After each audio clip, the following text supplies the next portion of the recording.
Euroconella ja tässä videossa BMW ja seuraavaksi te haluatte nähdä varmaan moottorin. Ja tässä on myös ruosteita ja kaikki. Ruosteita ja semmoista. Avataan nyt konepelti.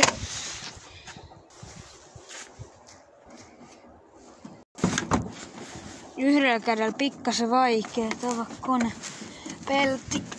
No, eikä se tästä. Noin. Auki jo.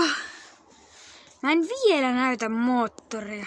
Ensimmäiseksi aloitetaan näistä valoista. Vaihdettu. Tässä oli ennen enkelisilmät. Ja vaihdettu sitten.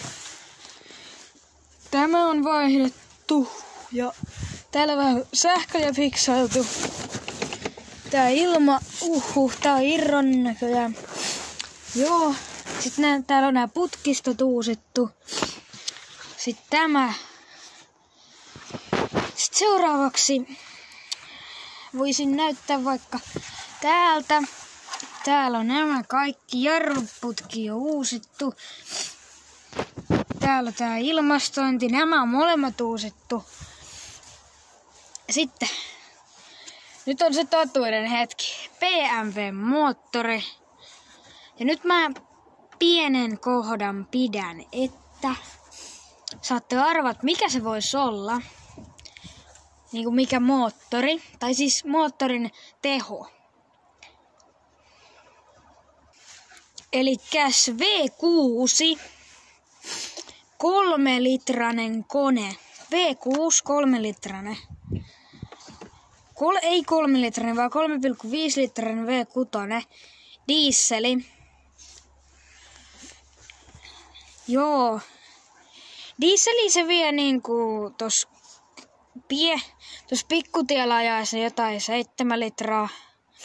Sitten normia jos jotain 2, 3, 4 litraa. Jos ne pienen arvio heittäisi. Yhteensä näihin tuunailuihin on mennyt tällä hetkellä rahaa 200 ei. Mitä mä nyt sekoilen taas? 200 euroa. Olen maksanut kaikki tuunailut. Tai kaikki fiksailut. Miten se nyt ottaa? Ja täällä on. Näytän vaan tätä vähän vielä. Mä näytän vaan nämä kaikki, että jos te haluatte nähdä kaikki sähköt.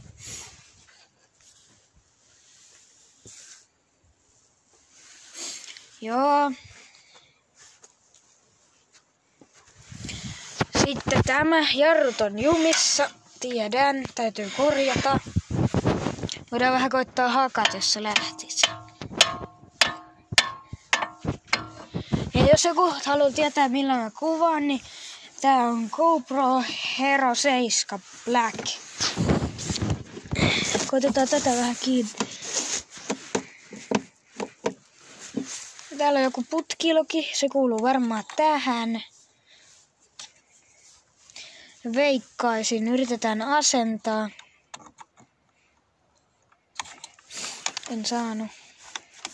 Joo. Semmonen video tällä kertaa. Moikka! Ja muistakaa painaa sitä moti-nappulaa. Ja jos olette uusia, niin lisätkää tilaus. Tilatkaa myös mukana, jos olette uusia. Joo. Semmonen video. Moikka!